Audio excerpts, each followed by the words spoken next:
ಎಲ್ಲರೂ ಹೇಗಿದ್ದೀರಾ? ನಾನಂತೂ ತುಂಬ ಚೆನ್ನಾಗಿದ್ದೀನಿ. ನೀವು ಚೆನ್ನಾಗಿದ್ದೀರಾ ಅಂತ ಭಾವಿಸ್ತಾ ನಾನು ಈ ವಿಡಿಯೋನ ಮುಂದುವರಿಸ್ತೀನಿ. ನಾನಿವತ್ತು ಬಂದಿರೋದು ಗೌಡಗೆರೆಗೆ. ಇದು ಚನ್ನಪಟ್ಟಣದ ಹತ್ರ ಬರುತ್ತೆ.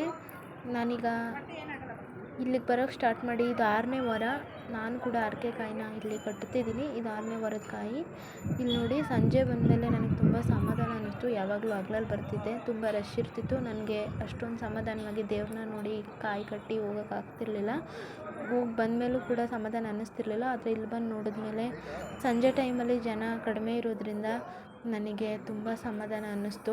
ಯಾಕಂದರೆ ತುಂಬ ಹತ್ರದಿಂದ ದೇವಿ ದರ್ಶನ ಮಾಡಿ ನನ್ನ ಕಷ್ಟನೆಲ್ಲ ಕೂತ್ಕೊಂಡು ಒಂದು ಅರ್ಧ ಗಂಟೆಯಲ್ಲಿ ಸಮಾಧಾನ ಆಗೋವರೆಗೂ ಹೇಳ್ಕೊಂಡು, ಮತ್ತು ದೇವಸ್ಥಾನಕ್ಕೆ ಹೋದಾಗ ಯಾವಾಗಲೂ ಅಷ್ಟೇ ಒಂದು ಸ್ವಲ್ಪ ಹೊತ್ತು ಕೂತಿದ್ದು ಬರೋದ್ರಿಂದ ಮನ್ಸಿಗೆ ನೆಮ್ಮದಿ ಅಂತಾರೆ. ಆ ಥರ ಕೂತಿದ್ದು ನಾವು ಹರಕೆ ಕಾಯಿನ ಕಟ್ಬಿಟ್ಟು ಎಲ್ಲ ಕಡೆ ಓಡಾಡಿಕೊಂಡು ಸಮಾಧಾನವಾಗಿ ವಾಪಸ್ಸು ಹೋಗಿದ್ವಿ ಹೋದ ವಾರ.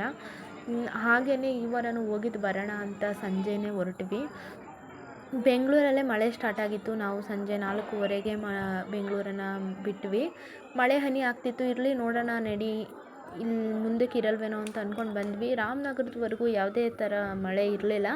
ಆದರೆ ರಾಮನಗರಕ್ಕೆ ಬಂದಮೇಲೆ ಜೋರು ಮಳೆ ಸ್ಟಾರ್ಟ್ ಆಯಿತು. ರಾಮನಗರದಿಂದ ಚನ್ನಪಟ್ಟಣದವರೆಗೂ ನಾವು ಮಳೇಲಿ ಕೂಡ ನೆಂದ್ವಿ. ಚನ್ನಪಟ್ಟಣಕ್ಕೆ ಬಂದಮೇಲೆ ಅಷ್ಟೊಂದು ಮಳೆ ಏನು ಇರಲಿಲ್ಲ.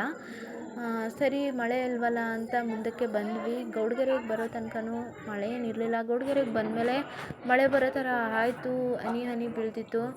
ನಾವು ಎಲ್ಲನೂ ದಾಟ್ಕೊಂಡು ದೇವಸ್ಥಾನದ ಒಳಗಡೆ ಬಂದ್ವಿ. ಆಗಲೂ ಮನಸ್ಸಲ್ಲಿ ಏನೋ ಒಂಥರ ಸಮಾಧಾನ ಇರಲಿಲ್ಲ. ಯಾಕಂದರೆ ನಾವು ಇದನ್ನು ದೇವಸ್ಥಾನನ ದೇವಿ ದರ್ಶನ ಮಾಡಿ ಕಾಯಿ ಕಟ್ಟಿ ಮತ್ತೆ ಬೆಂಗಳೂರಿಗೆ ವಾಪಸ್ ಆಗಬೇಕಾಗಿತ್ತು ಆಗಲೇ. ಅದಕ್ಕೆ ಎಲ್ಲಾದರೂ ಮಳೆಗೆ ಸಿಕ್ಕೊಂಡ್ಬಿಡ್ತೀವಲ್ಲ ಅನ್ನೋದು ಒಳಗಡೆ ಒಂದಿತ್ತು. ಏನಾದರೂ ಪರವಾಗಿಲ್ಲ ತಾಯಿ, ಎಲ್ಲ ನಿಂದೆ ದಯೆ ಅಂತ ನಾವು ಸರಿ ಮರೆತು ಬಿಡೋಣ ಈ ಮಳೆ ವಿಷಯನ ಅಂತ ಹೇಳ್ಬಿಟ್ಟು ಮರೆತುಬಿಟ್ಟು ನೆಮ್ಮದಿಯಾಗಿ ಹೋಗಿ ತೆಂಗಿನಕಾಯಿನ ತಗೊಂಡ್ಬಂದು ನಮ್ಮ ಕಷ್ಟನ ದೇವಿ ಮುಂದೆ ಇಟ್ಟು, ನೋಡಿ ಇದು ಉಪ್ಪಿನ ಸೇವೆ ಅಂತ ಮಾಡ್ತಾರಂತೆ.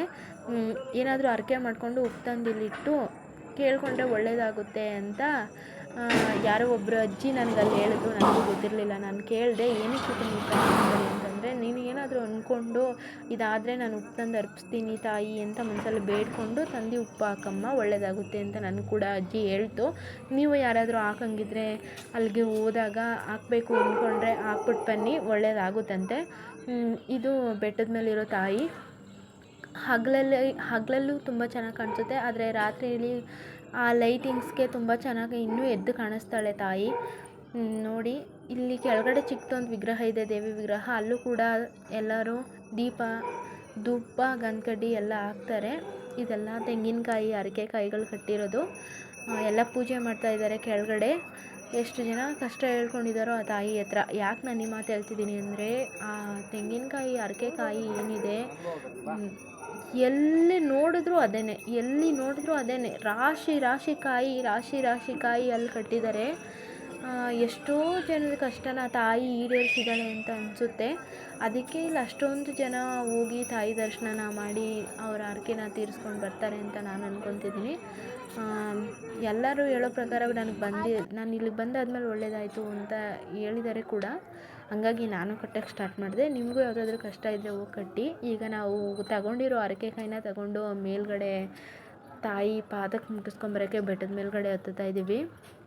ಇಲ್ಲಿ ಈ ದೇವಸ್ಥಾನದಲ್ಲಿ ಅನ್ನಪ್ರಸಾದ ಕೂಡ ಕೊಡ್ತಾರೆ. ಅನ್ನಪ್ರಸಾದಕ್ಕೆ ನಾವು ಹೋದಾಗ ತುಂಬ ಜೋರು ಮಳೆ ಆಗಿತ್ತು. ಹಂಗಾಗಿ ನನಗೆ ವೀಡಿಯೋ ಮಾಡೋಕ್ಕಾಗಲಿಲ್ಲ. ಆದರೆ ಪ್ರಸಾದ ಸ್ವೀಕರಿಸ್ಕೊಂಡು ಬಂದ್ವಿ, ವೀಡಿಯೋ ಮಾಡೋಕ್ಕಾಗಲಿಲ್ಲ. ಅದಕ್ಕೆ ನಾನು ಈ ವಿಡಿಯೋನ ಹಾಕಲಿಲ್ಲ. ನೀವು ಯಾರಾದರೂ ಹೋದರೆ ಅಲ್ಲಿ ಅನ್ನಪ್ರಸಾದನ ಸ್ವೀಕರಿಸಿ ಬನ್ನಿ, ತುಂಬ ಚೆನ್ನಾಗಿರುತ್ತೆ. ಬೆಳಗ್ಗೆ 8:30ಯಿಂದ ರಾತ್ರಿ 10 ಗಂಟೆ ತನಕ ಇರುತ್ತಂತೆ. ಮತ್ತು ದೂರದಿಂದ ಹೋಗೋರಿಗೆಲ್ಲ ಅಲ್ಲಿ ಅನ್ನ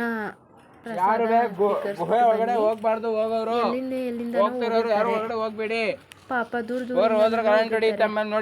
ಅವ್ರಿಗೆಲ್ಲ ಗೊತ್ತಾಗಬೇಕಲ್ವ, ಅದಕ್ಕೆ ನಾನು ಇದನ್ನು ಮುಗಿಸಿ ನನಗೆ ಕೊಟ್ಟರು.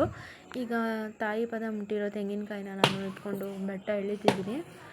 ನೋಡಿ ನಂತರನೇ ಎಷ್ಟೋ ಜನ ಇದು ಬಸಪ್ಪ ಇಲ್ಲಿ ತೀರ್ಥ ಸ್ನಾನ ಕೂಡ ಮಾಡ್ತಾರೆ. ಆ ವರಕೆಕಾಯಿನ ತಂದು ಈ ಸ್ವಾಮಿ ಸುತ್ತ 7 ಸುತ್ತು ಸುತ್ತಿ ನಮ್ಮ ಕಷ್ಟನ ಹೇಳ್ಕೊಂಡು ಇಲ್ಲಿ ನೋಡಿ ಎಷ್ಟೊಂದು ಕಾಯಿ ಕಟ್ಟಿದ್ದಾರೆ. ನೋಡಿ ರಾಶಿ ರಾಶಿ ಕಾಯಿ ಕಟ್ಟಿದ್ದಾರೆ. ನಮ್ಮ ಕಷ್ಟ ತೀರುತ್ತೆ ಅಂತ ನಂಬಿಕೆಯಿಂದ. ಈ ವಿಡಿಯೋ ನಿಮ್ಗೆ ಇಷ್ಟ ಆಗಿದರೆ ದಯವಿಟ್ಟು ವಿಡಿಯೋ ಸಬ್ಸ್ಕ್ರೈಬ್ ಮಾಡ್ಕೊಂಡು ನೋಡಿ. ಆ ತಾಯಿ ನಿಮಗೆ ಎಲ್ಲರಿಗೂ ಒಳ್ಳೇದು ಮಾಡಲಿ ಅಂತ ಕೇಳ್ಕೊತಿದ್ದೀನಿ. ನೀವು ಕೂಡ ಈ ಜಾಗಕ್ಕೆ ಹೋಗಿ ಒಂದು ಸತಿ ನಿಮ್ಮ ಕಷ್ಟನ ಹೇಳ್ಕೊಂಡು ತೆಂಗಿನಕಾಯಿನ ಕಟ್ಬಿಟ್ಟು ಬನ್ನಿ. ಈಗ ಎಲ್ಲರಿಗೂ ಗೊತ್ತಿರುತ್ತೆ ತಾಯಿ ಗೌಡಗೆರೆ ಚಾಮುಂಡೇಶ್ವರಿ ದೇವಸ್ಥಾನ ಅಂದರೆ ಎಲ್ಲರಿಗೂ ಗೊತ್ತಿರುತ್ತೆ. ಹೋಗಿ ನೀವು ಒಂದ್ಸಲ ನೋಡಿ ನಿಮ್ಮ ಕಷ್ಟನ ಹೇಳ್ಕೊಂಬನ್ನಿ. ತುಂಬ ಜನಕ್ಕೂ ಒಳ್ಳೇದಾಗಿದೆ ಅಂತೆ ಹೇಳ್ಕೊತಾರೆ ಎಲ್ಲರೂ. ನಾನು ಅಲ್ಗೋಗಿ ಬಂದಮೇಲೆ ಒಳ್ಳೇದಾಯಿತು ಅಂತ ನೋಡಿ ನಾನು ಕೂಡ ಹೋಗಿ ಕಟ್ಟಿದ್ದೀನಿ. ಹೋಗಿ ತಾಯಿ ದರ್ಶನ ಮಾಡ್ಕೊಂಬನ್ನಿ. ಏನೋ ಒಂಥರ ಸಮಾಧಾನ ಸಿಗುತ್ತೆ ಅಲ್ಲಿ. ನೋಡಿ ಒಂದೊಂದು ಕಾಯಿ ಎಷ್ಟೊಂದಿದೆ ಅಂತ. ಇದು ಬಸಪ್ಪ ಇರೋದು, ಹಸು ಇರುತ್ತೆ ಇಲ್ಲಿ ಯಾವಾಗಲೂ ಇರ್ತಿತ್ತು. ನಾನು ಹೋದಾಗ ನೋಡ್ತಿದ್ದೆ ಪ್ರತಿ ಸರಿನೂ. ಆದರೆ ಈ ಸರಿ ಟೈಮ್ ಆಗಿ ಹೋಗಿರೋದ್ರಿಂದ ಇಲ್ಲೇ ಇರ್ತಿತ್ತು, ಎತ್ಕೊಂಡು ಹೋಗ್ಬಿಟ್ಟಿದ್ದಾರೆ. ಎಷ್ಟೋ ಜನ ಕಾಯಿನ ನೋಡಿ ಎಲ್ಲ ಮೇಲ್ಗಡೆ ಬೆಟ್ಟದಲ್ಲಿ ಮುಟ್ಟಿಸ್ಕೊಂಡು ತಾಯಿ ಪದನ ಕೆಳಗಡೆ ಇಳಿತಿದ್ದಾರೆ. ನೋಡಿ ಇಲ್ಲೆಲ್ಲ ಕಾಯಿ ಕಟ್ಟಿದ್ದಾರೆ. ಆ ಬೆಟ್ಟ ಹತ್ತಬೇಕಾದ್ರೆ ಸಿಗೋ ಮೆಟ್ಲುಗಳಿವೆಲ್ಲ ಮೆಟ್ಲು ಕಂಬಿಗಳು ಅಲ್ಲೆಲ್ಲ